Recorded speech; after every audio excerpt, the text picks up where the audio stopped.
Okay, in order to get this next section, I'm going to have to do a little intro to the periodic table and how the periodic table works and how the elements work. If you want to add this to your notebook, it'd actually be a good idea because a good portion of next year in 8th grade is going to be on the periodic table.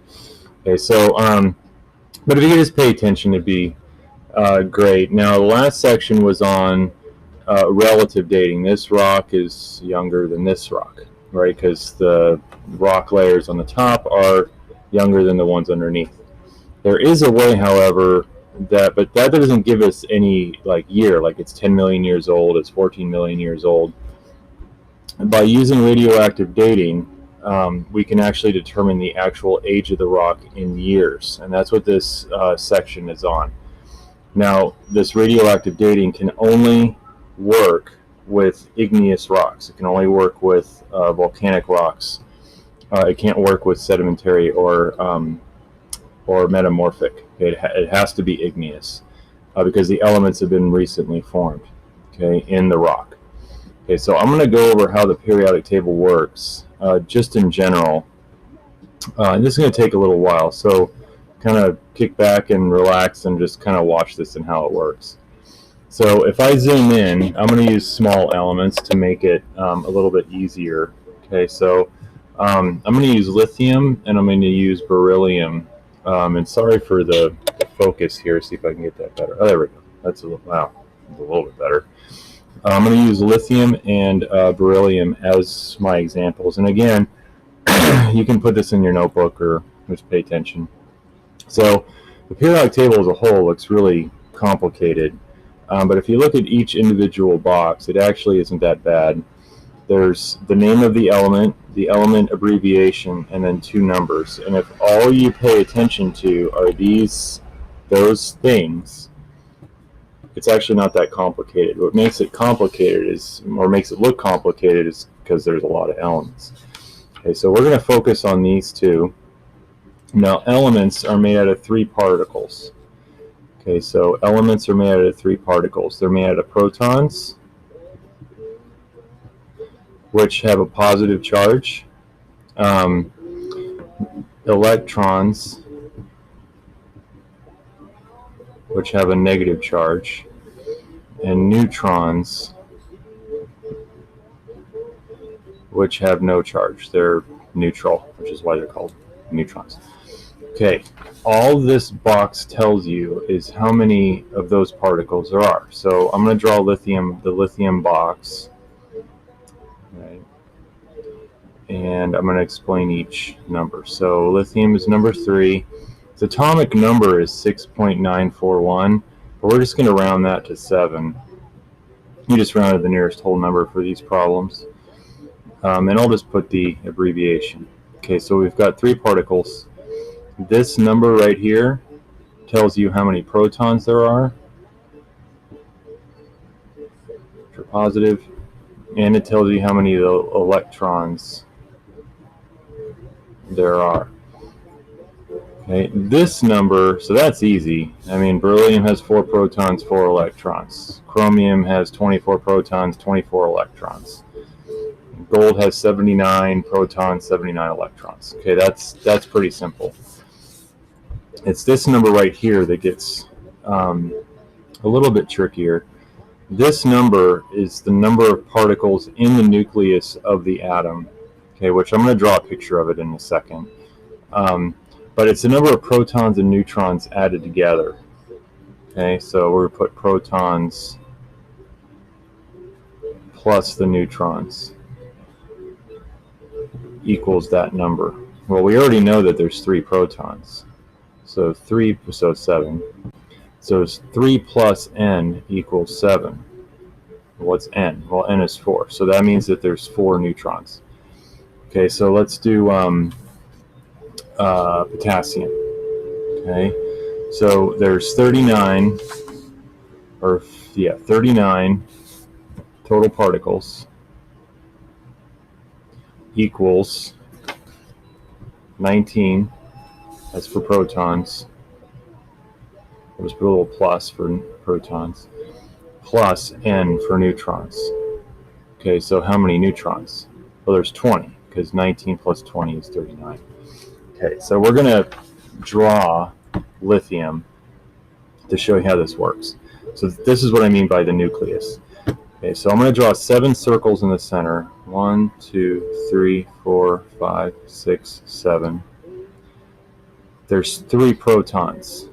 1, 2, 3. Okay, the empty ones are neutrons. I'll just put a little N in there. Okay, those are neutrons. There's also 3 electrons, and the electrons fly around the outside in what are called orbitals. And the electron arrangement is 2 and 1. Don't worry about that. That's a whole 8th grade unit right there. What we're really focusing on during this section is the nucleus of the atom. That's going to tell us how old the rock is eventually. So I'm going to draw beryllium. So I'm going to put my little element box here to pull it off the periodic table so I can work on it. So beryllium 4, and we're going to put 9.00. Okay, so I'm going to draw beryllium. There's 9 particles in the center. So 1, 2, 3, 4, 5, 6, 7, 8, 9. 4 of them are protons. 1, 2, 3, 4. The empty ones are neutrons, so there's 5. And then the electrons fly around the outside. 2 in the first, 2 in the second, and that's beryllium. Okay, so again, we're focusing on the nucleus for this one. Okay, so what is the only difference really between lithium and beryllium? Well, the only difference is the number of particles. That's it. They're all every element is made out of these 3 pieces. The only difference between potassium and gold is the number of protons, neutrons, and electrons that there are. Okay, so with that, we can determine how old elements are, and this is how we do it. Okay, sometimes elements like these elements right here are stable. They're going to stay the way they are for as long as they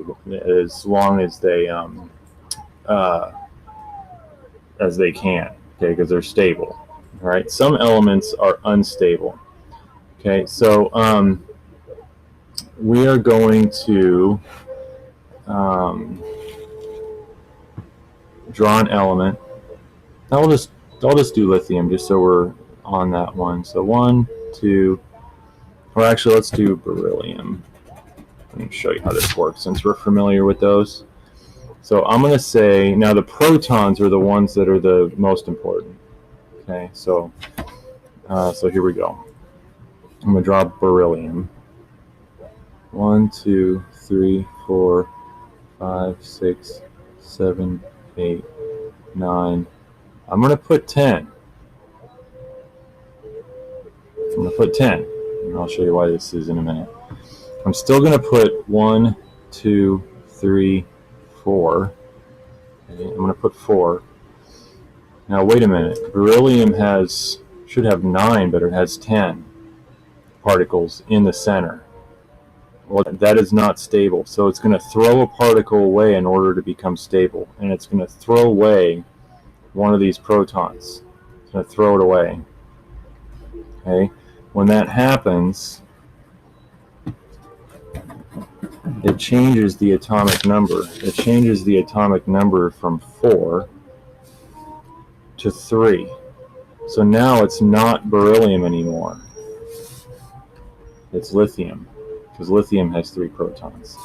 Okay, now this is a really simple example, right? I'm not in my classroom, so I can't go, super into depth with it. But whenever you change the proton number, you end up with a new element. Remember, the only difference between one element and the other is the number of particles. All right, so when you lose a proton, you change the element. So if nitrogen was to throw one of its protons away, it would become carbon. Okay, if platinum was to throw 2 away, it would become osmium. Okay, it would become that one. Okay, so again, when you throw away protons, you change the actual element identification. Okay, so I'm going to stop the video here and regroup, and then you can go ahead and go on to part 2 when you're done with this. Okay, thanks, bye.